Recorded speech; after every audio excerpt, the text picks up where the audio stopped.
Om Sadashiva Samarambha Shankaracharya Madhyamam Asmadacharya Paryantam Vande Guru Paramparam. Om Sahana Bhavatu Sahana Bhunaktu Sahaviri Karavavai Tejasvinavidvishavahai. Om Shanti Shanti. Harihi Om. Shri Gurubhyo Namaha. Harihi Om. Om Tat Sat. Om Namah Shivaya. So we'll continue where we left off last week. That is the benefits of studying religious scriptures. Not only this Atma Bodha, any Shastram, any scriptures. What are the benefit? The ultimate benefit is liberation, moksha. But there are other benefits also which help us in our day-to-day living. Many of us, many people have a wrong idea about moksha. Moksha is something that happens after the death. No, it is like going to some place. No, suddenly you develop a hollow around your back of your head. Okay, suddenly some lighting strikes. Suddenly there is jnanam and there is moksha. So a lot of wrong ideas about this moksha. Of course, we will discuss this in detail as we progress. Now let us study the benefits of studying Atma Bodha, let us say, or any other religious scriptures. So first one is Jignasa Nivritti, satisfaction of natural curiosity. So human being, all beings, even animals, have this curiosity. Human because of advanced intellect, okay, compared to other living beings, we have natural curiosity to know about things which are around us. What is this? What is that? Even a child asks so many hundreds of questions to mother or father or relatives. There is a natural curiosity. This natural curiosity expresses itself in the form of our tendency to explore. So, who am I? From where I came? Where we will go after the death? So many things we question. There is a curiosity, no. From childhood it starts.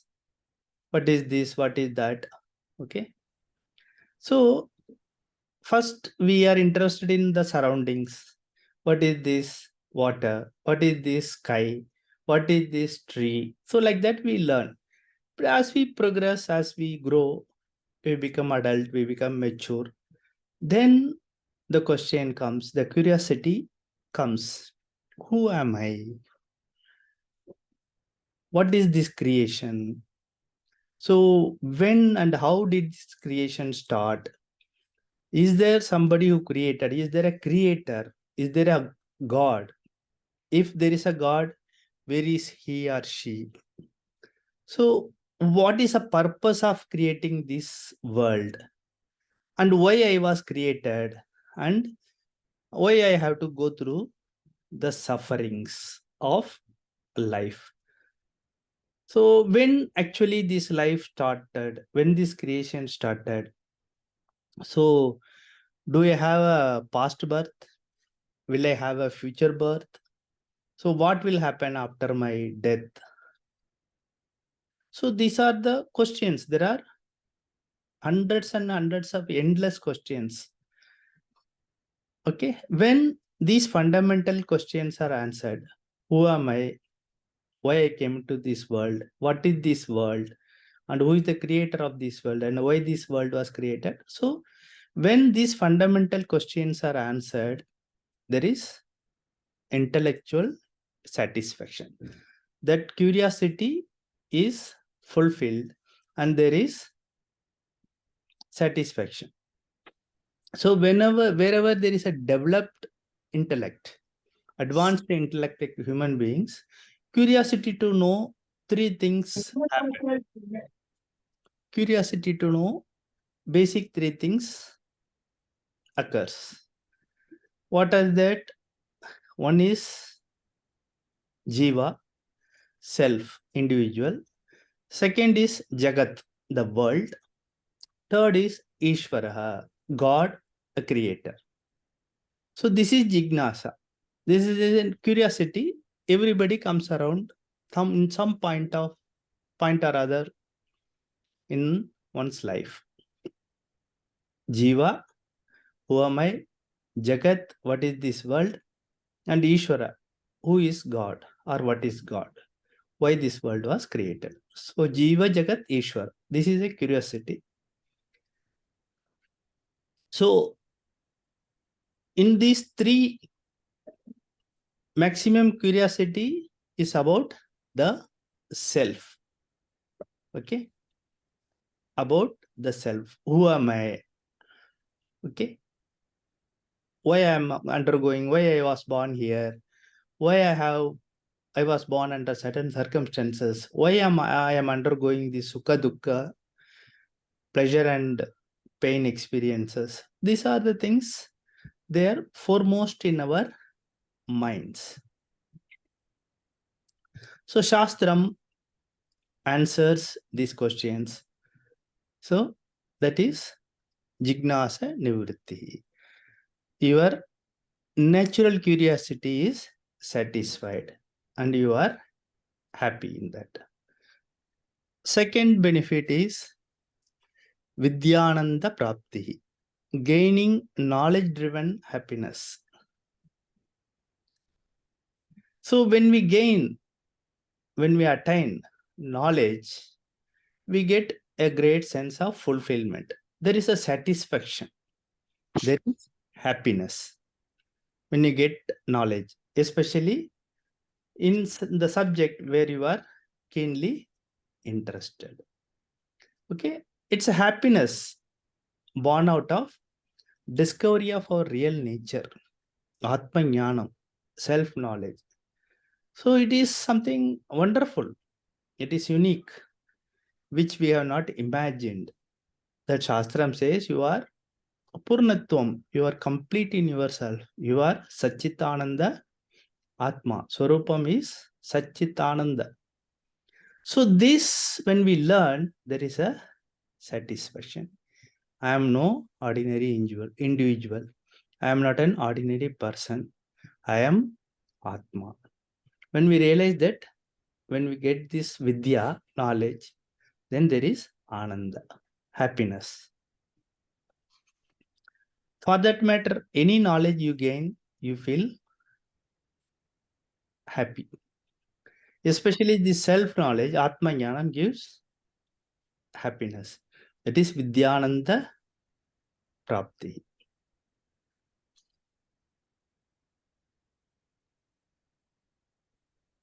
Third is Karpanya Nivritti. Freedom from desperation. Freedom from dependence. So, Vidyananda we get by Atma Jnanam. So that gives us unique happiness. That is what we told. Okay, that is available to us all the time. Unlike any other happiness in the world, which is bound by time and space. When you know yourself, when you gain that Atma Jnanam, that is forever. So here in this third benefit, our happiness. Happiness depends upon external factors or external objects or external people. For everything, we depend upon something. For our security, we depend upon our money, ரூம்ல இருந்தது சுவாமி ரூம்ல savings, our wealth, our properties. These are the things we are dependent upon. That is for our security. For emotional security, we depend upon relations, people, no, wife, husband, children, father, mother, brother, sister. So we cannot live without them. So we are dependent on them. So at every stage, for everything, there is dependence, whether it is security, emotional security, or material security, or your happiness. Everything depends upon external objects. If I have so much money, I will be secure, I will be happy. If I have certain things at my home, I will be happy. If I have such a big house, I will be happy. If I have such a car, I will be happy. So so many conditions, so many dependence. Okay. So this is dependence. So when we learn Atma Jnanam, then we are free from this desperation. We are free from dependence, because we realize that we are complete in ourselves. We are Purnatvam. We don't require anything to complete us. Okay. Many times we say, I cannot live without that person. I cannot live without my husband. I cannot live without my wife. I cannot live without my parents. I cannot live without my children. I'll just die. They mean so much to me. So much dependence. And everything is temporary. We all know that everything has to go one day. These are all temporary. So when we gain this knowledge, Atma Jnanam, this desperation, we get freedom from this dependence. Then we are contented with ourselves only. If these things are there, if these people are there, fine, I will enjoy. But if these things are not there, people are not in present, if they go away from my life also, I will be same, I will be contented. So this level, when we reach, there is freedom from desperation, dependence. Because all these external dependence, they are all temporary, they are impermanent. Anytime they will go away. Anytime we will lose. Okay. And when we lose, when the loss occurs, we normally break down. There is helplessness. But Atma Jnanam gives that freedom from this desperation, that is Karpanya Nivritti. Fourth benefit is Aghata Nivritti, freedom from shock and trauma.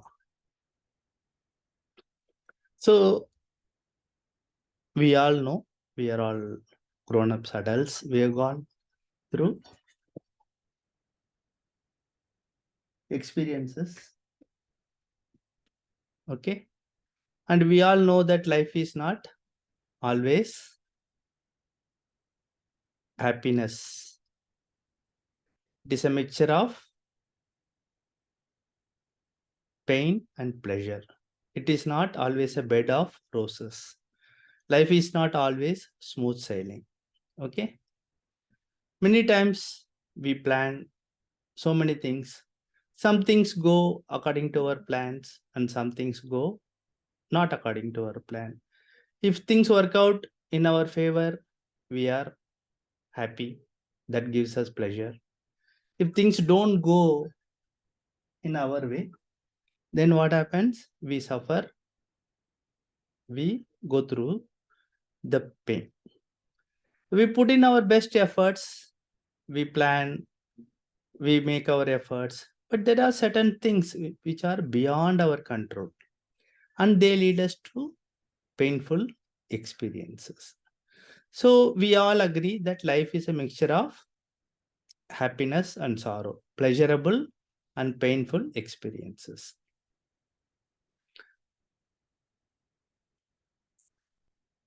So, and there are situations for which there is no remedy at all. For example, everybody has to die at old age. So one day, our parents, our spouses, they will have to go. It is not that husband and wife are going to die on the same day. So somebody has to go first.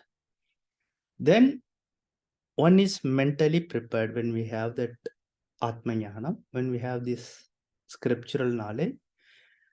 Even though we shower love on them and we enjoy their love, their presence, their warmth, everything, but at the back of the mind, it will always remain that these things are impermanent. One day it will go. That time I should not break down. I should have that mental strength. Okay, I should have that mental strength. Like for old age, we start saving at a very young age. We don't start saving at the age of 60 when we retire. Similarly, when this shock, when this trauma happens, the inevitable happens, then that time we cannot develop mental strength. We cannot construct a well when the house is on fire.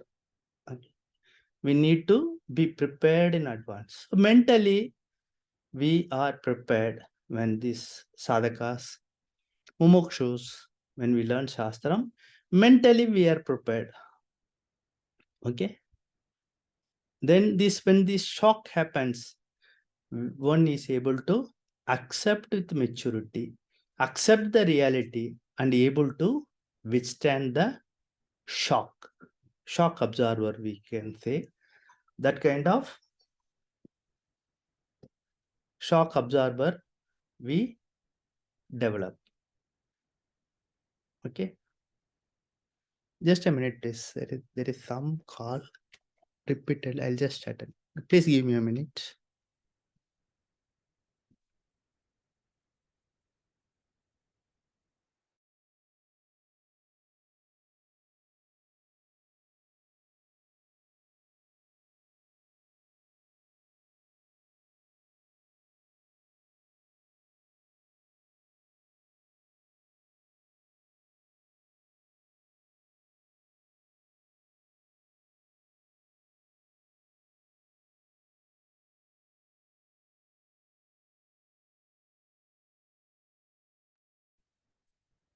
Sorry. So this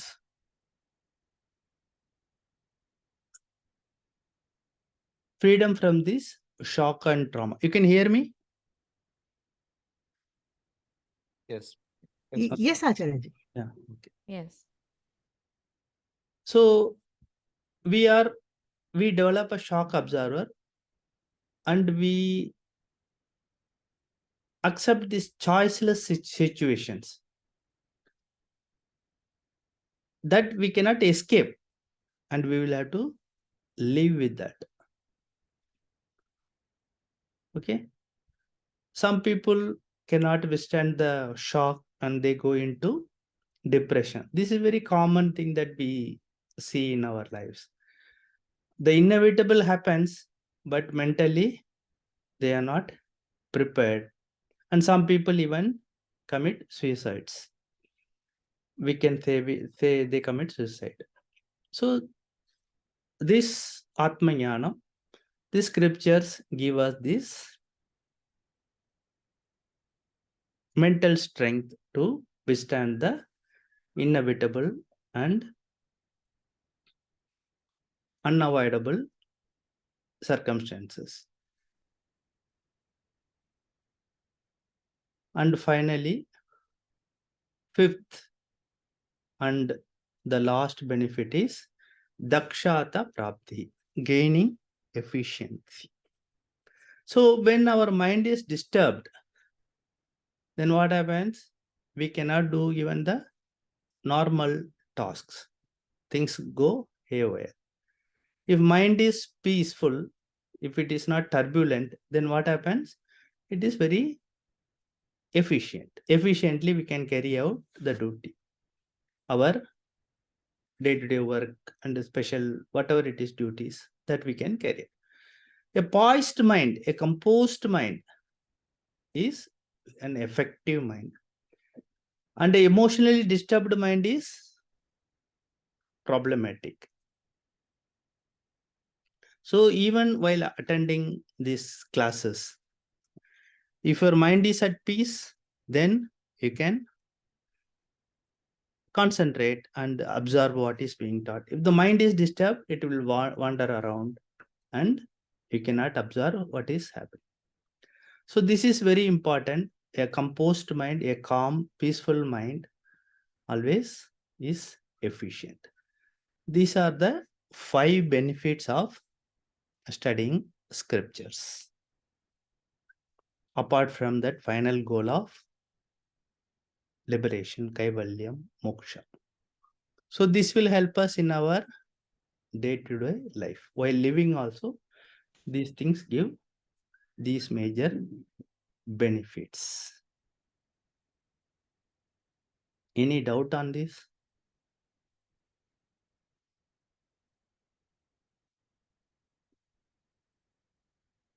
Fine. No, Jerry. Then we will go ahead.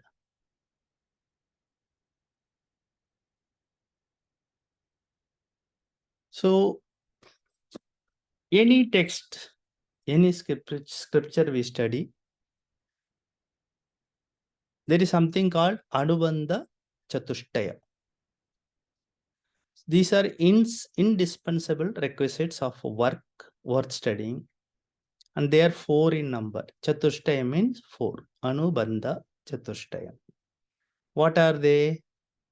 First one is Adhikari. First one is Adhikari. Who is Adhikari? A suitable, fit candidate for Vedantic study. Not everybody can study scriptures, especially Vedanta. One should have certain qualifications. Then only they are fit for studying. That person who is fit for studying Vedanta scriptures is called Adhikari. Second is Vishaya, subject matter. What is the subject matter? What is the subject matter here? Subject matter is Atma Jnanam, knowledge of Atman, knowledge of Brahman. That is the subject. That is what we are interested in. Vedanta teaches these things. And what is the prayojanam, benefit of Vedantic study? What I will get by studying this text, Atma Bodha? What is the benefit?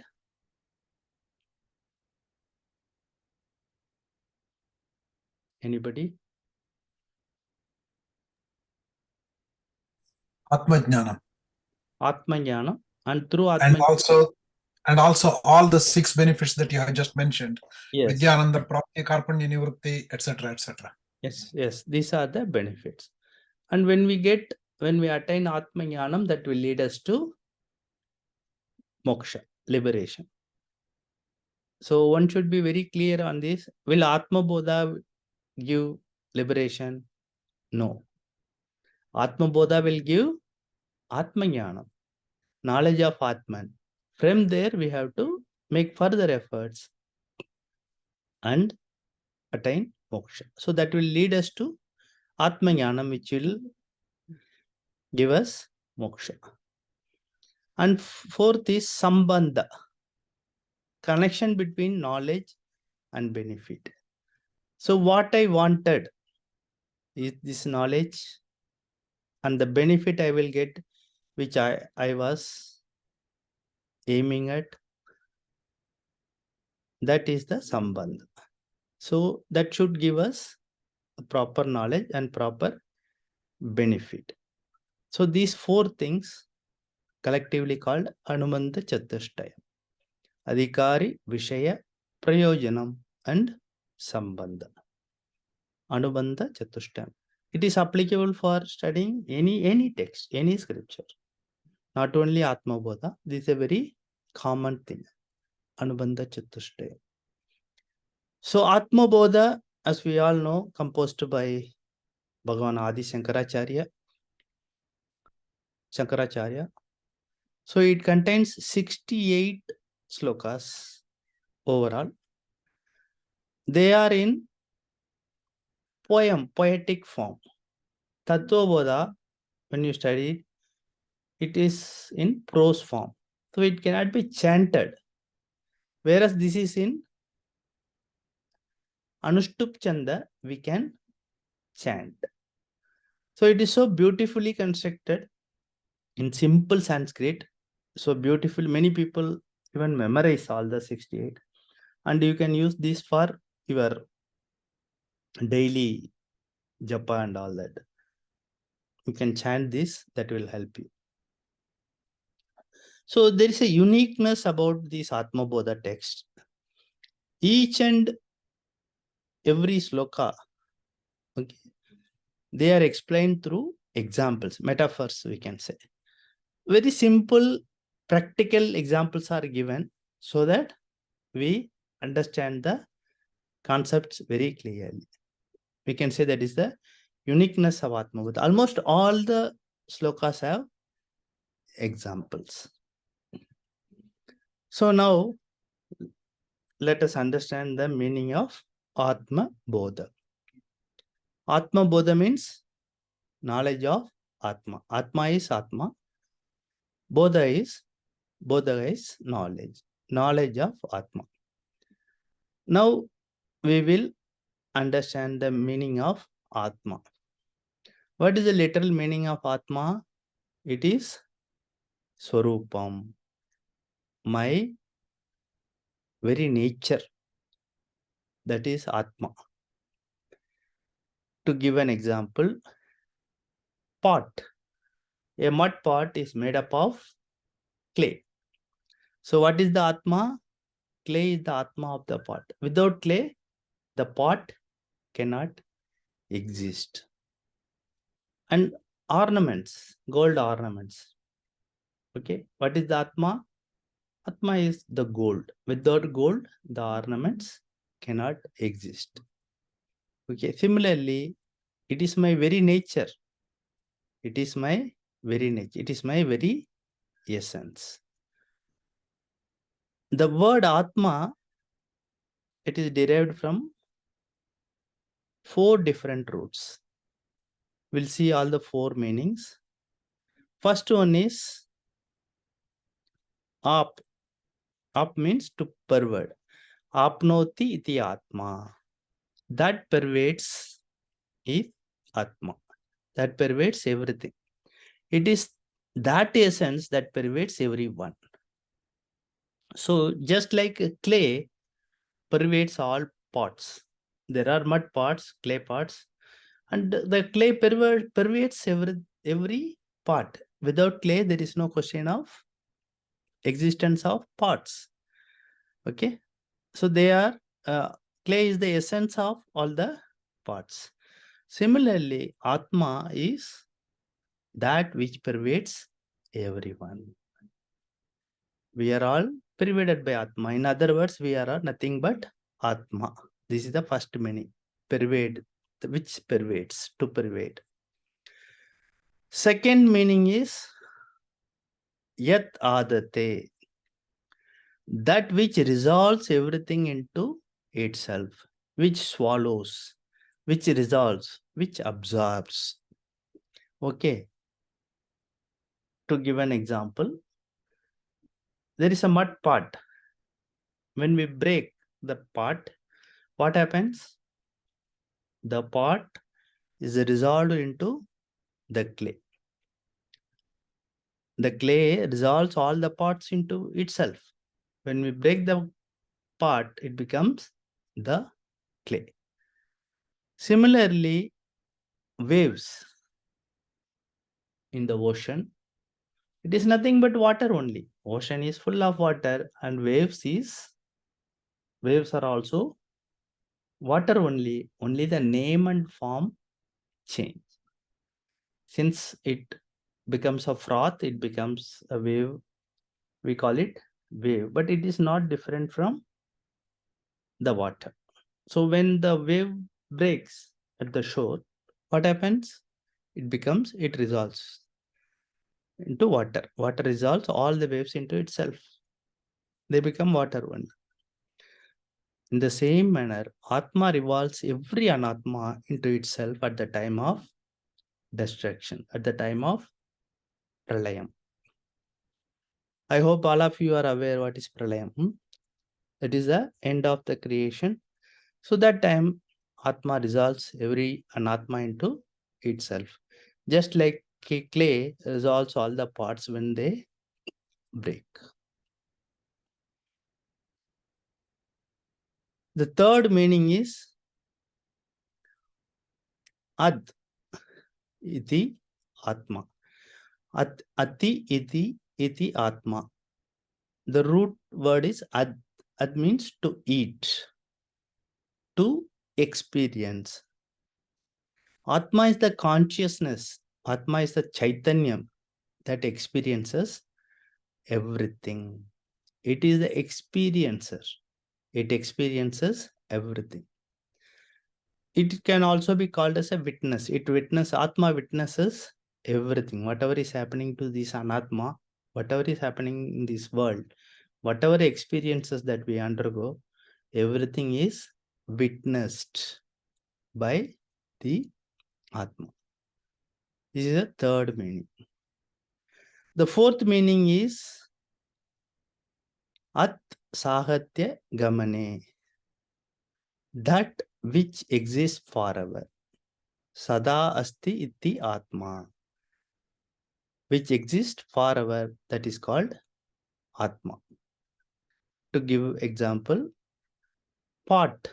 When the pot is broken, when pot is gone, what remains? The clay remains. And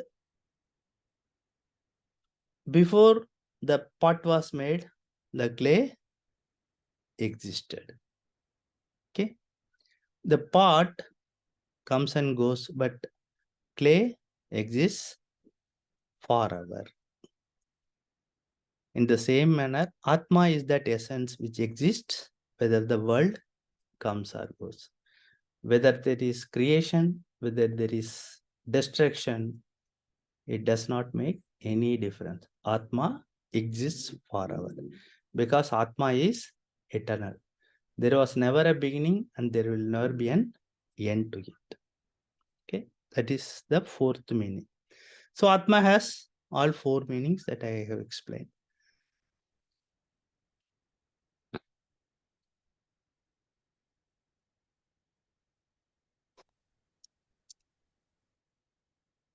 Any questions?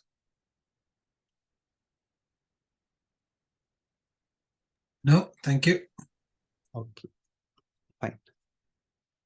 Then we have understood the meaning of Atma. Now let us understand the meaning of Bodha. Bodha means knowledge. Atma is Chaitanyam, consciousness. Consciousness means what? It is knowledge, jnana, awareness. Okay. And Bodha is also knowledge.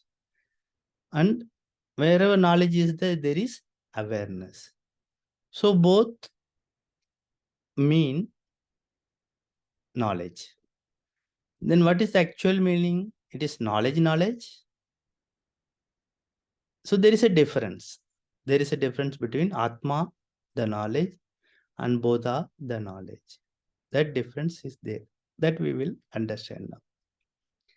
Atma in Atma Bodha is the very nature of knowledge, the awareness which is eternal. Atma is nothing but consciousness. Atma is nothing but awareness, which is knowledge in itself. It is eternal knowledge. It's pure knowledge. And for any knowledge, there is an object required. Okay. Whereas in the case of Atma, which is pure knowledge, it does not have any objects. It is not a knowledge about any particular object or particular being. Okay. So when you get knowledge of the part, who gets the knowledge? You get the knowledge. And what is the knowledge you get? Part. Part knowledge you get. So there is you and there is an object. That is object knowledge. Okay. There is a knower and there is a known. So you know about something that gives you knowledge. Okay. So Atma is not an objective knowledge. It is knowledge without any object. So objectless awareness. It is Swarupa Chaitanya. It is your very own nature. Okay. It is knowledge itself. Whereas in Bodha, it's a second type of knowledge, objective knowledge. Atma is objectless knowledge. This is objective knowledge. It is not pure knowledge because there is an object involved. It's knowledge of something, a born knowledge, and it is not eternal knowledge. You look at something, unknown things, then you try to learn about that. Then you get knowledge. That knowledge is born. Okay. For example, तेरे को भूख है या नहीं खाया कब से उसे फर्क नहीं पड़ता तेरे को भूख है या नहीं ये बता तो ज्यादा नहीं है ना अब तो जा बाहर बैठ के okay. Please keep yourself muted, otherwise I'll have to stop. I'll have to mute. It takes time and it disturbs the class. So, for example, Chandrayaan, we had gone to moon, our mission. Then we found out certain things. Okay. We did not know about certain things and we learned about that particular thing. This is objective knowledge. So when we learn that, that knowledge is born. Okay. Suddenly they find a new organism, new thing in the bottom of the ocean.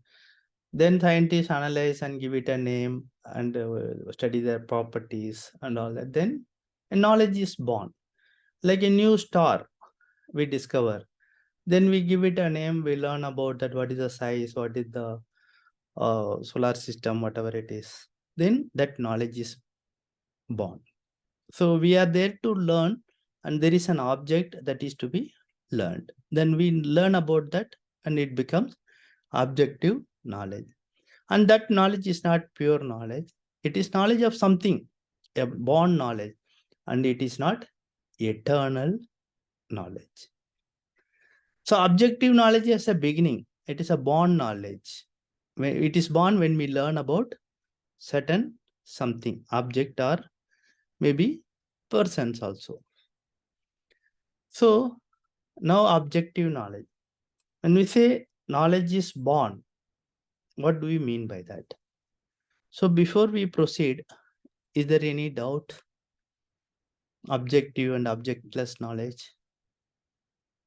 Acharya, I think it is probably very difficult to give an example because Atma or objectless knowledge is incomprehensible.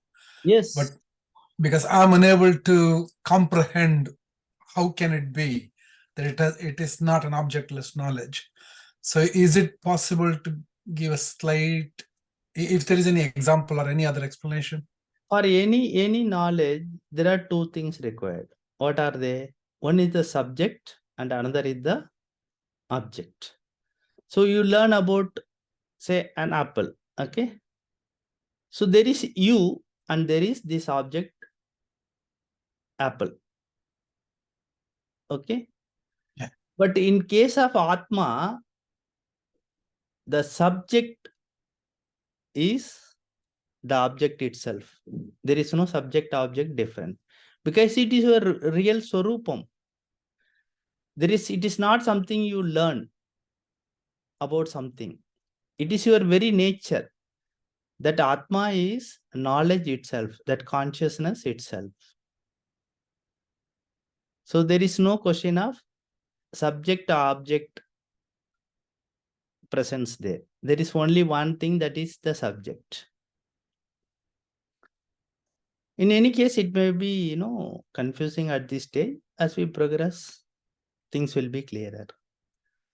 Thank you. That is why this Atma Bodha is a little advanced text compared to Tattva Bodha. So as we progress in Atma Bodha and Bhagavad Gita and Upanishad, you will understand the difference between this subject and object. Then you will realize that there is no object, it is only the subject. Thank you. Acharya, is it like eyes, that eyes only can see eyes? Will that? Eyes example cannot be given. No. Okay.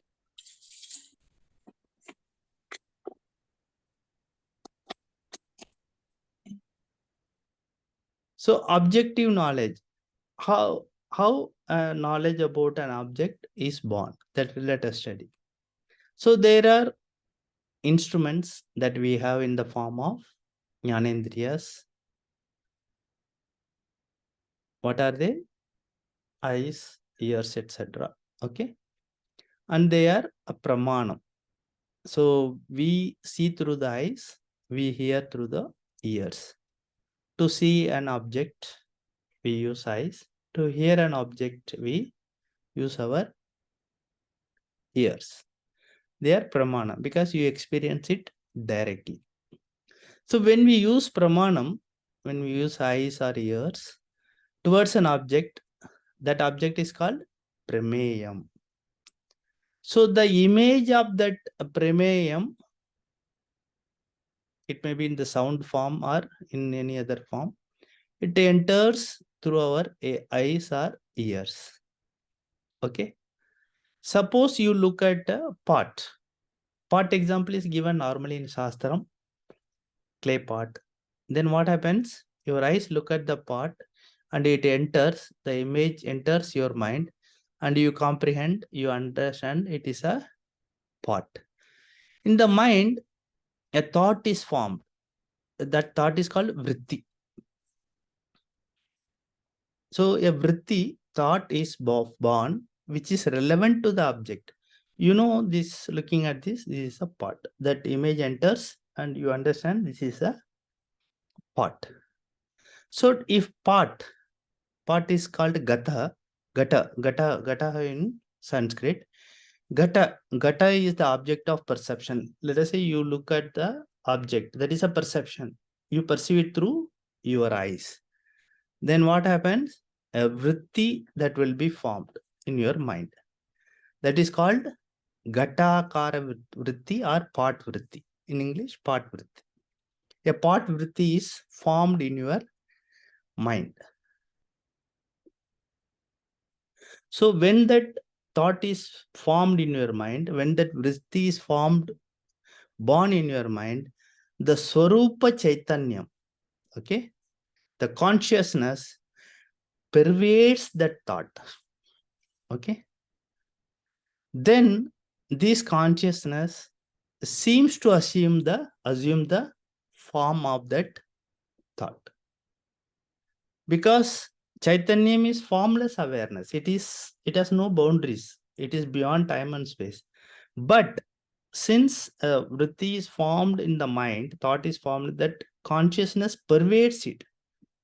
Okay, without consciousness, it is not possible for any thought to occur. So consciousness pervades that formless consciousness, awareness, it pervades a formed thought. What is a formed thought? A pot. It has a form, it has a limitation of space and all that. It becomes a formed awareness. the formless consciousness becomes formed consciousness, as if,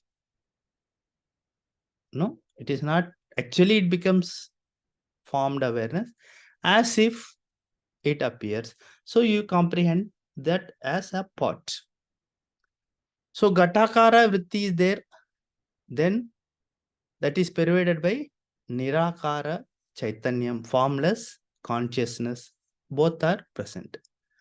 The formless Chaitanyam, Nirakara, that is the formless consciousness, pervades the Ghatakara vritti, that pot vritti. So Chaitanyam, consciousness now appears as Ghatakara Chaitanya. That consciousness becomes like a Ghatakara consciousness because it is pervaded by that. So this Ghatakara Chaitanyam consciousness is called Gata Jnana. That is how we gain knowledge about the Gata pot. So you look at the pot, a thought is formed in your mind. That thought is pervaded by the consciousness. And consciousness has no form, there is no limitation, but it becomes a formed thought, formed object. It appears, and we get this Gata Jnana. Does it make any sense? Thank you. I think it is extremely complex, but it makes sense. Yes. I think we need to sit and do the mananam after this class. Samshaya nivritti you have to do a lot of manana. But basic concept you understand. As we progress, we will be able to digest it better and understand it better. So any thought, pot is given as an example. For that matter, any sound or any pramanam which we perceive through our pramanam, anything is perceived, a thought is formed, and that thought or form, whatever it is, vritti, is pervaded by the consciousness. But we all know that consciousness has no limits. It is formless. It is nirakara. But it assumes as if it becomes a pot. Then Ghatakara Chaitanyam. It looks as if it is a Ghatakara Chaitanyam. That is how we comprehend. We understand this is a pot. Then we get that pot jnanam, pot knowledge, Gata jnanam. Anybody else wants to ask questions?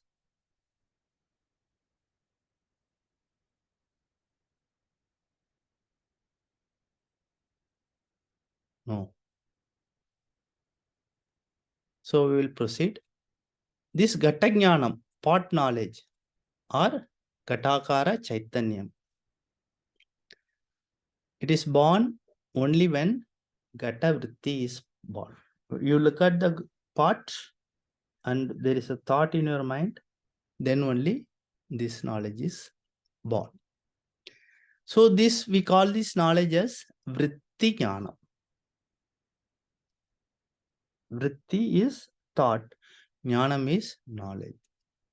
So the objective knowledge is called janya jnanam, born knowledge, or vritti jnana, because a thought is formed in your mind. So it is called born knowledge.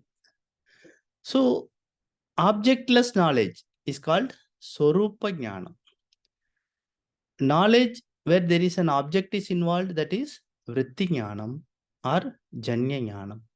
Where object is not involved, that is Swarupa Jnanam, that is knowledge of Atma, is Ajanya Jnanam, unborn. It is eternal. It is Swarupa Jnanam, your own very nature. So Atma Bodha, Atma refers to the Swarupa Jnana, the very nature. And Bodha is Vritti Jnana, about the Atma. So here we are going to learn about Vritti Jnana. So there is you subject and there is an object that is called Atma. Whereas we said Atma Jnanam is objectless knowledge. But how do we know? We do not know. Ajnanam. We are ignorant about Atma. So scriptures tell us this about the nature of Atma. That is how we come to know about the Atma. So here we have to resort to this Vritti Jnanam. Otherwise, we will not understand Atma. Even though it is our very own nature, because of ignorance, we are not aware of our own nature, the real nature.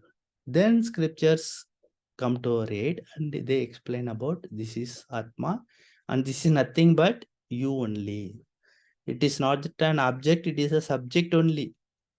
The person who is learning about Atma, himself or herself is Atma only.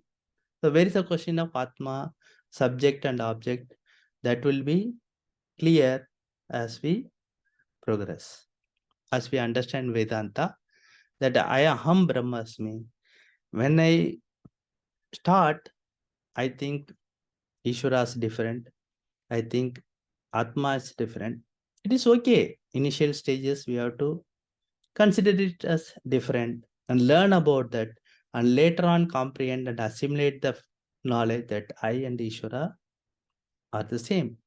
I and Brahman are the same. I and Atma is one and one only.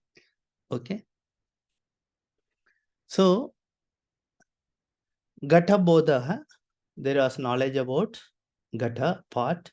Here there is Atma Bodha, knowledge about Atma. So there is nothing to learn. We are Atma because we all have Atma because we are Atma ourselves. But what we don't have Atma Bodha, knowledge about that Atma. Okay. So Atma Bodha, when we start learning, it becomes Janya Jnana, a born knowledge.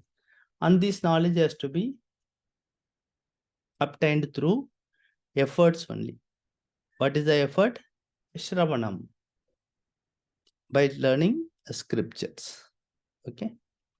So Jnanam, when we say Jnanam, knowledge, what does that mean? It means Chaitanyam, consciousness, awareness, Chaitana. So Swarupa Jnanam is Chaitanyam or Chetanam. The knowledge of Atma is Chetanam only, consciousness only. Atma is nothing but consciousness. And Vritti Jnanam is also consciousness because consciousness pervades it. So both are Chaitanyam or Chetanam only, consciousness or awareness, whatever we call it. Here I will pause for a minute for you to digest and ask questions.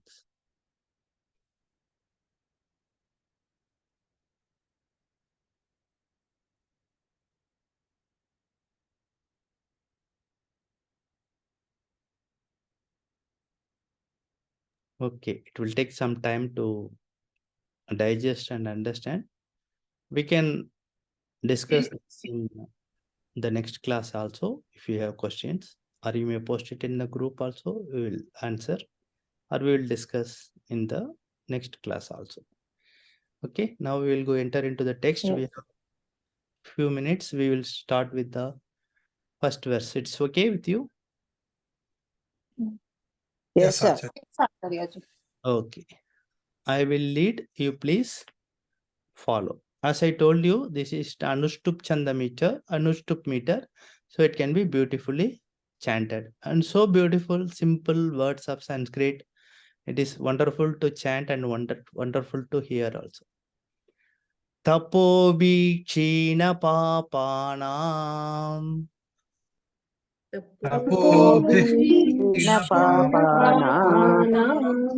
Shantanam Vitaraginam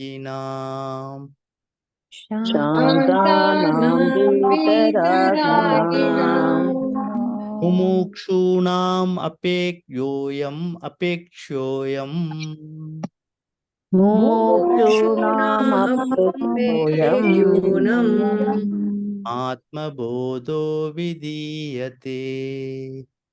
Atma Bodho Vidiyate. Tapobhichina papanam shantanam vitaragina mumukshunam apekshyoyam atma bodho vidiyate. So, meaning is purified of their sins. China papanam. By what? Tapobihi, austerities. By tapas, all the sins have been purified. Shantanam vitaraginam. Shantanam means peaceful at heart, a composed, calm mind. Vitaraginam, free from all cravings, for sense objects. Mumukshunam apekshoyam, and with the heart yearning for liberation, which is deeply craving for liberation. For them, this Atma Bodha Vidiyate. This text is Atma Bodha is composed. So, Bhagavan Adi Shankaracharya, in the beginning itself, makes it clear for whom this is meant for. So, we studied about Adhikari. Okay, who is Adhikari? Tattva Bodha. Sadhana Chatushtaya Sampanna. Do you remember? Any of you? So one has a Sadhana Chatushtayam, which we will see in the next class briefly, even though it is not part of Atma Bodha. It is explained in detail in Tattva Bodha, but we have to just revise it. We'll study what is Sadhana Chatushtayam next. It is meant for that people. So basically, one who is purified of the sins by austerities. Austerities means it can be anything. Japa, tapa. Okay. It can be karma, pure karma yoga, doing everything as a service to the Lord and accepting every fruit, every result as a blessing from the God. So like that, austerities can be performed by many means, and which purifies our sins. And we should be free from cravings, free from all these cravings for sense objects, sensory pleasures. Then only the mind will get quiet. Then there should be deep craving, deep desire to achieve this mumukshutvam, liberation. For them, this Atma Bodha is composed. It is very clear. It is not meant for everyone. Okay. It is meant for people who have these qualities, who attain these qualities. With this, I'll conclude. Time is up. Any questions? Or we'll say our closing prayers. Think it over about this Gata Jnanam, Gata Vritti, Gata Akara. Okay? Then if you have any doubts, next week we will. Definitely we'll have questions. We'll answer that. Om Sarve Bhavantu Sukhina Sarve Sarve Shantu Niramaya सर्वे भद्राणि पश्यन्तु पश्यन्तु मा मा कश्चित् कश्चित् दुःखभाग् भवेत् दुःखभाग् भवेत् मा सत्तमा सत्कमय सत्कमय तमसो मा ज्योतिर्गमय ज्योतिर्गमय मृत्योर्मा मृत्योर्मामृतं गमय ॐ ॐ पूर्णमद पूर्णमिदं पूर्णात् पूर्णमुदच्यते पूर्णमुदच्यते पूर्णस्य आदाय पूर्णमेवावशिष्यते पूर्णमेवावशिष्यते ॐ शान्ति ॐ शान्ति शान्ति शान्तिः शान्ति हरिः हरिः ॐ श्रीगुरुभ्यो नमः हरिः ॐ तत्सत् ॐ नमः शिवाय thank you all Thank you, Acharya ji. Thank you, Acharya ji. Thank you, Acharya.